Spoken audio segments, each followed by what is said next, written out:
¿Qué tal? ¿Cómo están? Me da mucho gusto saludarlos en este día, en plena Navidad.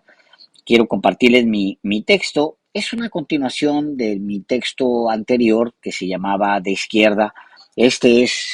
Plantea también las mismas preocupaciones sobre un eventual gobierno de izquierda eh, y los riesgos que existen. Y este texto se llama De derecha y centro y dice lo siguiente. Les dejo un gran abrazo y mis mejores deseos para el año que empieza, para el próximo año. Gracias de verdad. Alguna vez conté que cuando José Narro era rector de la UNAM, me incorporaron a un desayuno que entendí entonces era más o menos habitual entre los periodistas encumbrados de la capital. Era un desayuno a la carta, con salmón y huevos, con café de máquina y con lo más fresco de la temporada. Narro apenas tocó su plato, como el perro que huele las croquetas y les hace el feo porque se acostumbró a las orillas de pizza o a los guisados de la nana. Sobre las anécdotas en ese sentido, van dos personas que me ofrecen datos sobre Emilio Álvarez y Casa, sobre cómo reclamó para sí una vida de príncipe mientras supuestamente defendía nuestros derechos humanos. Es famoso el reclamo de una excomisionada de un órgano interno de control que pedía pensión vitalicia, como la de los ministros de la Suprema Corte.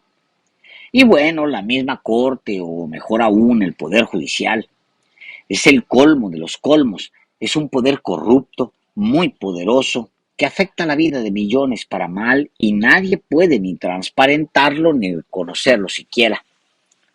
Gastamos miles de millones de pesos en individuos que se niegan a darnos siquiera un recibo. Es nuestro dinero, carajo. Se lo gastan como quieren y dicen que es por nuestro propio bien. La burocracia dorada mexicana normalizó la opulencia con recursos públicos y ya en esa línea vandalizó la transparencia e impuso la ineficiencia para luego volver obligatorios, entre comillas, los mecanismos de vigilancia con una nueva burocracia dorada. Entonces entramos al peor de los mundos. En las mismas pocas décadas, el gobierno mexicano se volvió una oficina soviética de castas y privilegios, profundamente ineficiente y corrupta, al tiempo que se proclamaba un Estado moderno, entre comillas, con los mismos vicios que el anterior, pero ahora, supuestamente, mejor diseñado. El actual diseño del gobierno y de las instituciones es relativamente nuevo, podría decirse. La república presidencialista que somos permite la coexistencia de tres poderes, pero se ha generado un cuarto con entes independientes pagados por el Estado que complementan tareas para las que están inhabilitados supuestamente los otros poderes, el ejecutivo, el legislativo y el judicial. Pero este cuarto poder es todavía más opaco que los otros que supuestamente observa, a pesar de que su origen fue justificado en presuntos deseos de una mayor transparencia. Creamos una oficina cara de la transparencia que no es transparente, cuya especialidad es esconder sus propios abusos, que son los que supuestamente iba a evitar en el gobierno. Y parece un trabalenguas verbal, porque es un trabalenguas de facto.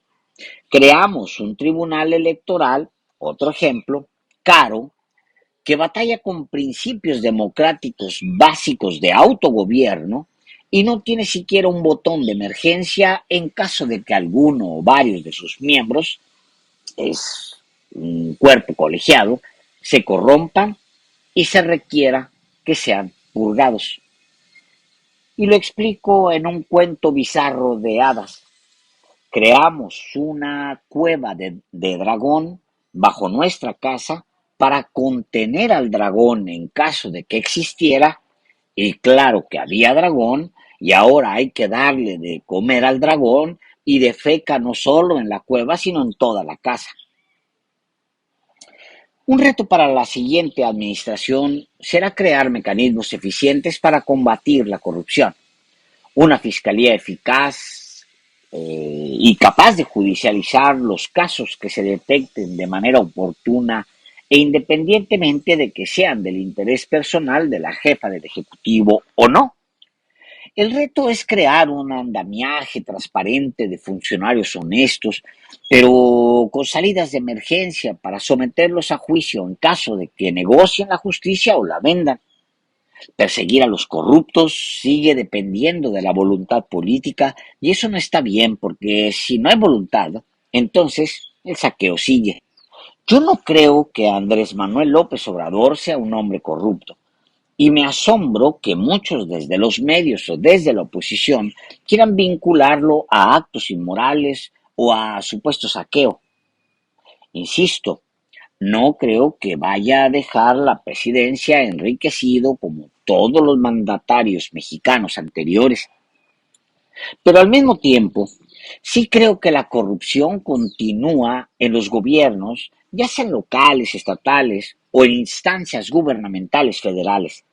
Entonces, concluyo, no basta con que el presidente sea honesto, ayuda y mucho su ejemplo, pero no es suficiente porque el andamiaje supuestamente anticorrupción que heredó no funciona, pero tampoco se creó otro que le sustituya.